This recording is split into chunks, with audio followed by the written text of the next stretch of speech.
Hello, everybody. Welcome to the press conference here of the European Investment Bank here at COP26. We're delighted to have you all with us. I have here on the stage our top team for climate from the EIB. Welcome to those of you in the room who are joining us, but also those who are connecting virtually as well.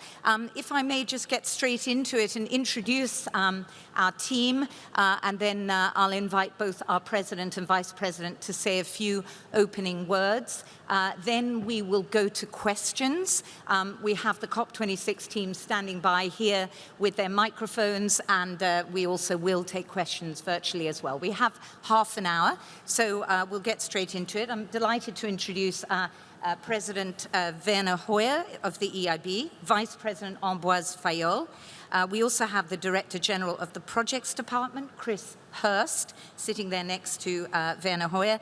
We have our Chief Climate Change Expert, Nancy Sach, and right at the very end there, hardly visible to me, we have Elena Kamenitsa, who is heading the new EIB Climate Office as well. So as the largest multilateral development bank and the EU Climate Bank, our role here at COP is very pivotal. And I'd like to ask President Hoyer, please, to open up with a few introductory comments, and then to Vice President on some of the announcements that we'll be making this week and next week. Thanks.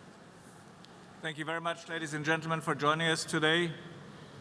The United Nations has called the latest IPCC report a code red warning for humanity. At the EU Bank, we have heard these warnings. We have listened to the calls from the COP26 presidency and the international community, and how public banks like ours must do more to save the planet from global warming. Last year, your shareholders of the bank are the EU member states, unanimously adopted our Climate Bank roadmap. The roadmap spells out just how we will support $1.1 trillion of green investment by the end of this decade and dedicate more than 50% of our lending towards green investment by 2025, a commitment we made in November 2019. With the roadmap, we have become the first multilateral development bank to align all financing activities with the goals of the Paris Agreement. This includes a stop to the support for unabated fossil fuel energy projects, including natural gas. As the EU Climate Bank, we realize we must do more. We recognize our dual role, not just as an incubator of climate finance, but also of knowledge and know-how. Therefore, we are delighted to update you today on how the EIB Group is strengthening its leadership role on climate action. The keywords for EIB in Glasgow are partnerships, innovation, and development. No organization, large or small, can meet serious climate ambitions alone. We have to partner with innovators and frontrunners, nudge each other along as a community.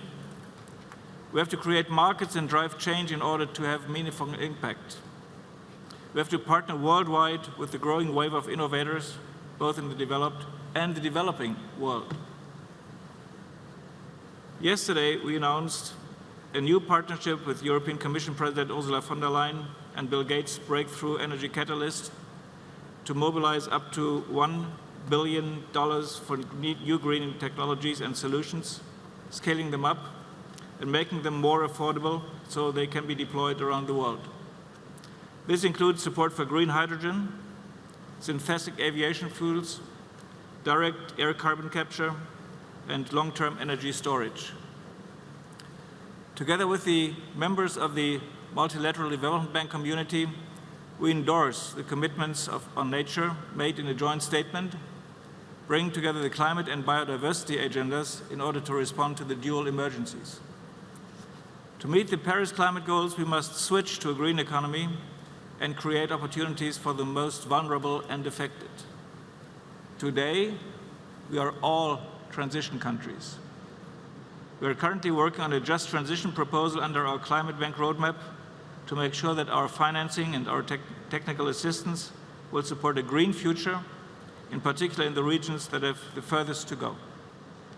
The International Labour Organization estimates that green economic policies could create 24 million jobs globally by 2030. To use this opportunity fully, we must recast business, politics, and society, and we must always think innovation, climate, and development together. One action. Ladies and gentlemen, to limit global warming to 1.5 degrees Celsius, the global financial sector will need to align its activities with the Paris Agreement goals. We stand ready to play our role as EU Climate Bank to serve as a market maker and shaper, and to serve as a channel of climate finance and climate know-how.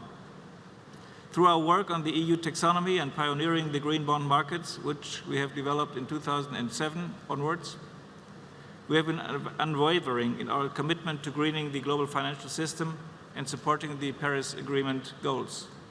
We continue on this path, and we take the expectations on the bank very seriously. So I'd like to pass the floor to Vice-President Ambroise Fayolle. Please, Ambroise. Thank you very much, and good morning.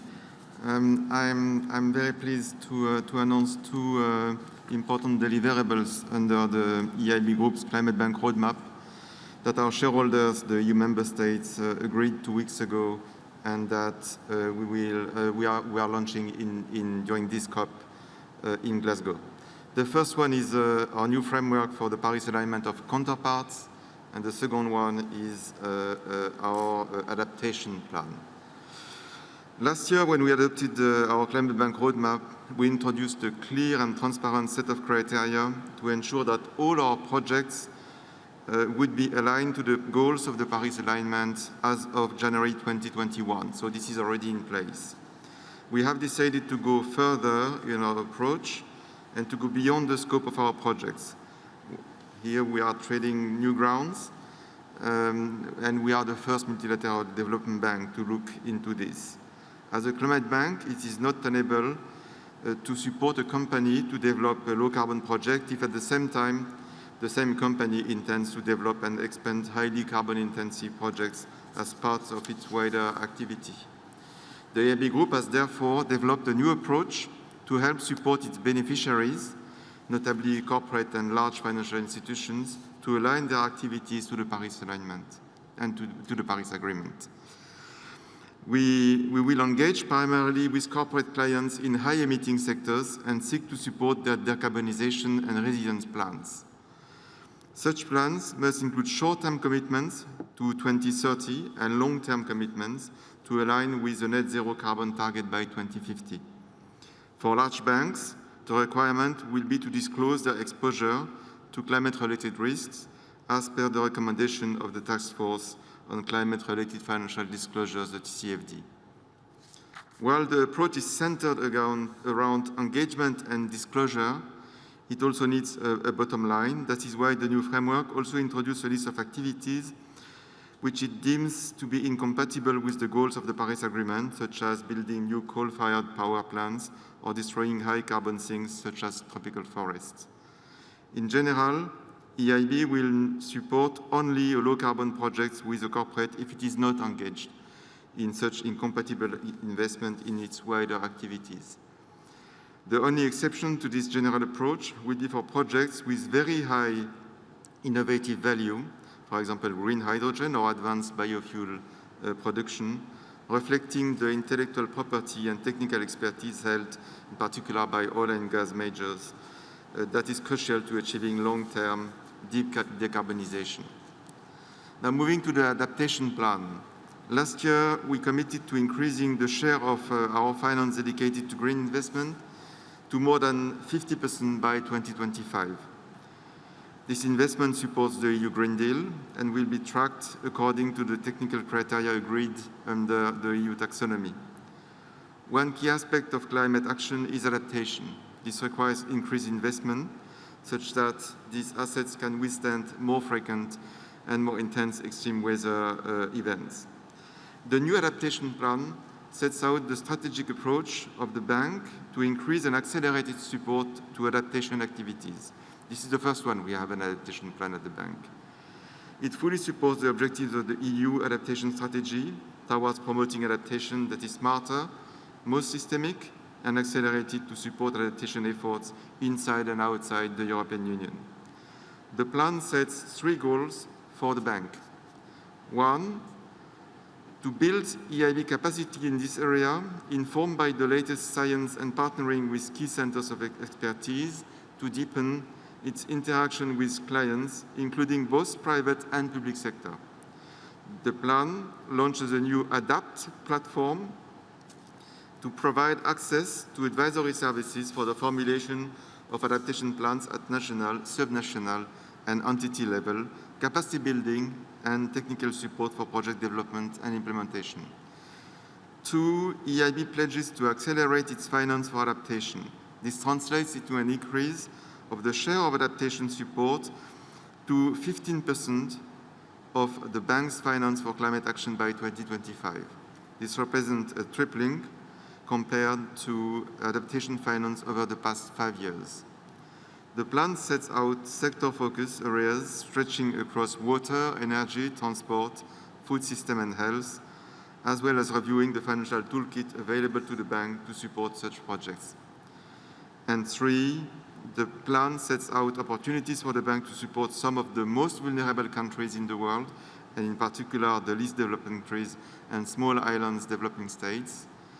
The proposed approach builds on closer cooperation with the Global Center on Adaptation and the African Development Bank to accelerate action in African countries. And I'll stop there. Thank you, Sharon. Thank you very much, Vice President, for giving us an update both on the Paris Alignment for Counterparties framework, which, as you heard, has just been approved, and also our new adaptation plan. Just to say that both the speeches of the President and the Vice President will be published on our website, if you want that, which is eib.org. And of course, you can follow up now with some questions and also later with myself and Werner Hoyer, who's our press officer in the audience. So if anyone has any questions, please do indicate. John, I think if you would stand up, then the colleagues with the microphones can come and help you. If you could just say who you are. Yeah, John Ainger, Bloomberg News. I understand that you're involved in the transition partnership with South Africa. Could you just talk about the scale of your involvement, how much of the 8.5 billion the EIB will be contributing, and is there scope for any more deals like that to come at this COP, maybe with Indonesia, for example? Many thanks. Thank you very much for this question. I've heard the figure about the engagement of the European Union in South Africa yesterday as well, and I was very pleased with it because this amount comes from us. And therefore, we are quite proud of our engagement in South Africa. The transition for South Africa is particularly difficult and painful, and therefore they need this kind of transition support, and our cooperation with South Africa on this is quite close. Ambroise, do you want to add to this? Not much, Werner. I think you said it. This is transition to clean energy is particularly challenging in South Africa, and also we know the situation of Eskom, the electricity utility in South Africa, that is the single biggest polluter in Africa. So the full support on our side to this initiative, and that, as the President said, we are actually contributing for the magnitude of 1 billion euro. Sorry, John, I think you didn't hear that. 1 billion euro. Yes, please stand up and we can get you the microphone. Question here. Hi there, it's Inga Vesper from Research Professional News. You did mention that highly innovative projects would be exempt from the financing restrictions that you've put around fossil fuels. Could you tell me a little bit more about the parameters of how you define highly innovative projects? I think it makes sense to leave this to our top expert on this issue, which is Christopher Hurst, Director General for the Project Department. Good afternoon, everybody. We have a framework in place where we assess the level of innovation that exists in a particular investment, which is actually largely based on the OECD definitions that are available. And so we have projects that we categorize as being, in fact, excellent is our categorization for that, which are projects that are first of a kind and demonstration projects in these new technologies. So we could imagine things around hydrogen, around offshore floating wind, around CCS, those sort of areas, which we would have first-of-a-kind projects that we would consider to be acceptable by whoever the promoter may be. Okay, so, right, we've got 3 questions. Maybe first to the gentleman there. If you would stand up first with the grey jumper, and then we'll go to Louis and the gentleman there. Georg Ehring from Deutschlandfunk. Could you give an example for one of these projects that are exempt to understand it better, what you mean? Well, an example would be a new technology for offshore floating wind, for example, which is a new technology which is just being developed, has a lot of potential in some parts of the world where the sea is deep, close to the coast. And so that would be the sort of new technology which would be something which we think has a useful future and something that should be supported.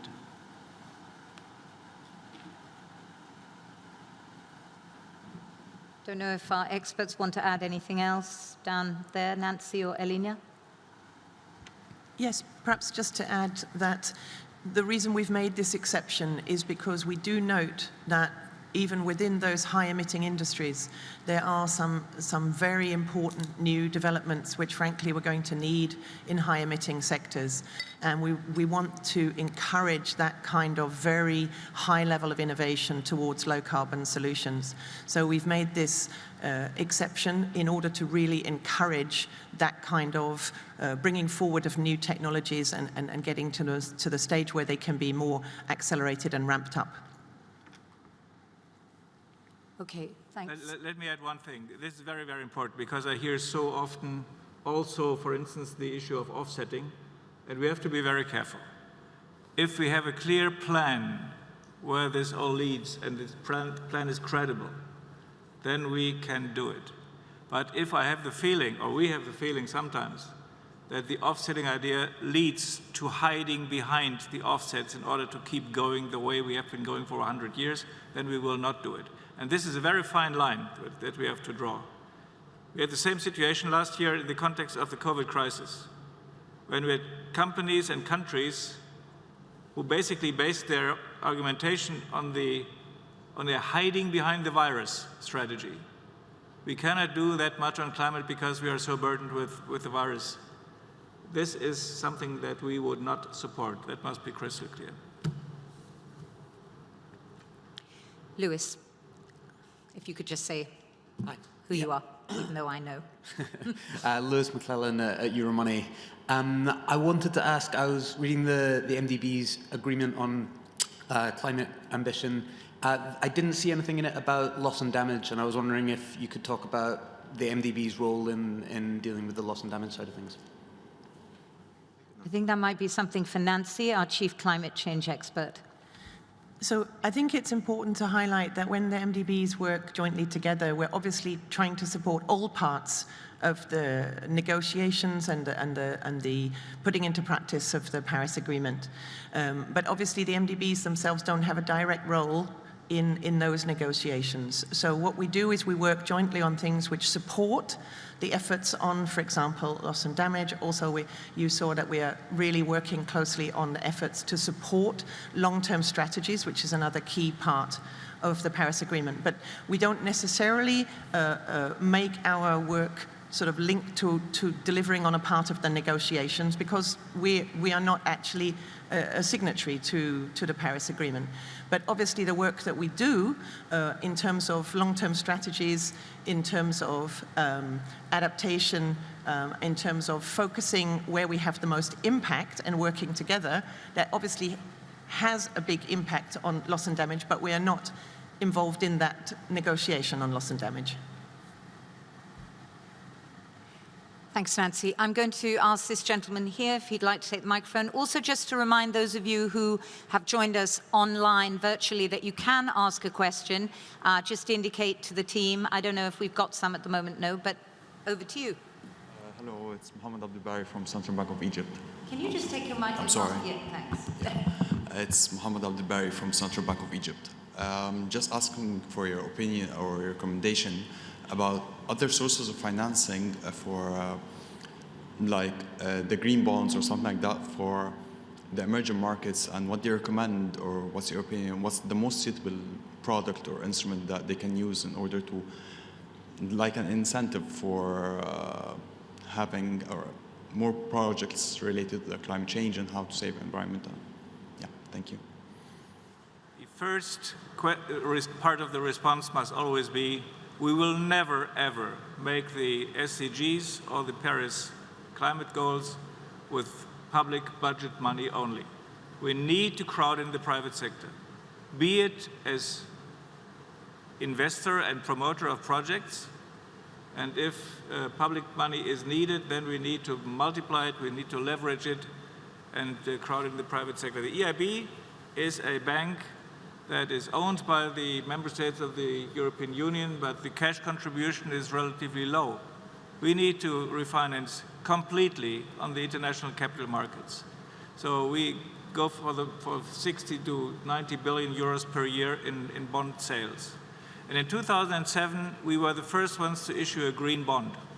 And at that time, that was considered totally crazy, lunatic. And this lunatic market has now developed a size of trillion. So it is possible. What you need, if you do this, also if you do this not only as a multilateral development bank like us, but also as somebody else, company, state, whoever, then you must fulfill clear criteria. Because it was evident after the first experiences with green bonds that green cheating is the name of the game.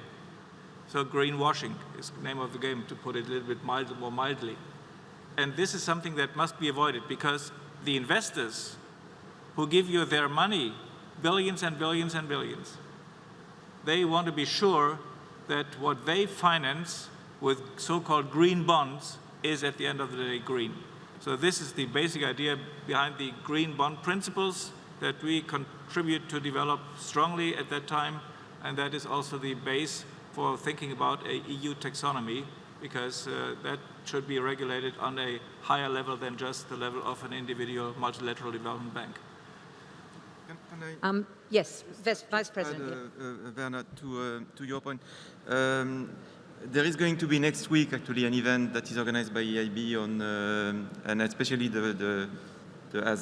the President was referring to, the funding part of it, in the support that we can provide to central banks and to commercial banks in emerging and developing countries. And the second thing I wanted to add is there are also projects that we are trying to develop with our partners.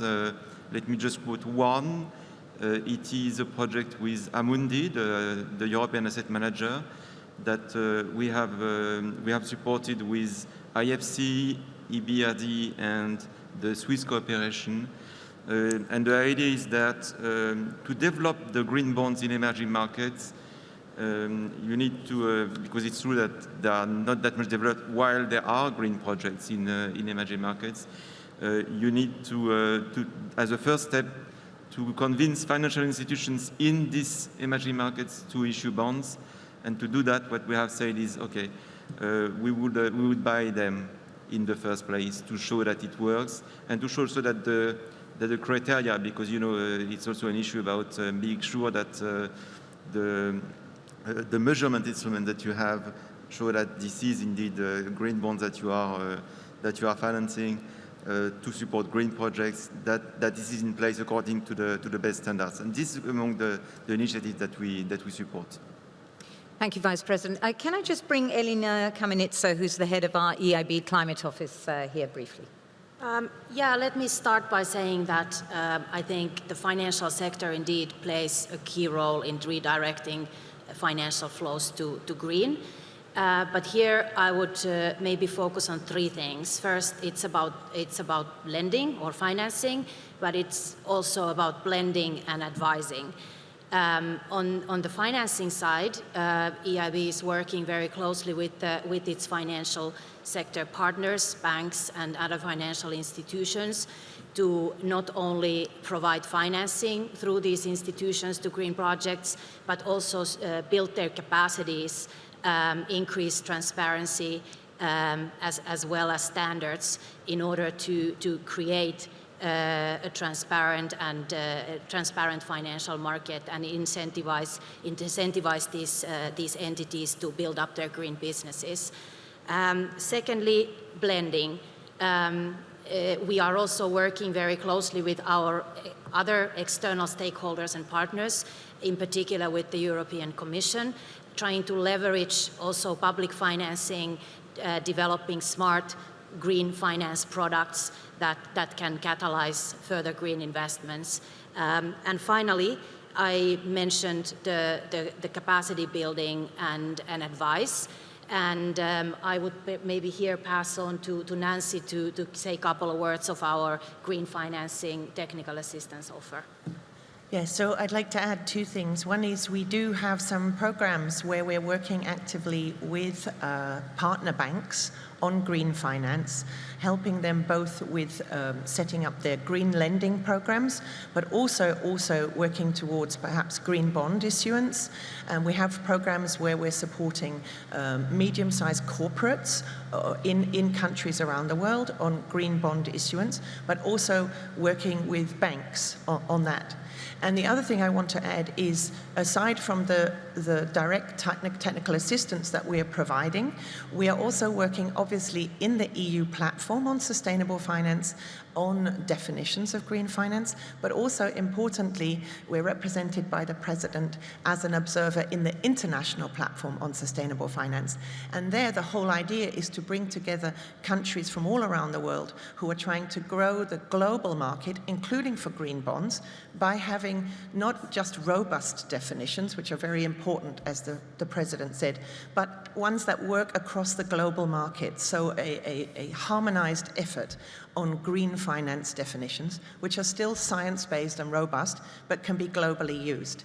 And in fact, tomorrow, the International Platform on Sustainable Finance is holding a meeting in the EU Pavilion, which the EIB is organizing, because we believe that supporting this global market will help countries like Egypt and others who want to develop those green financial markets.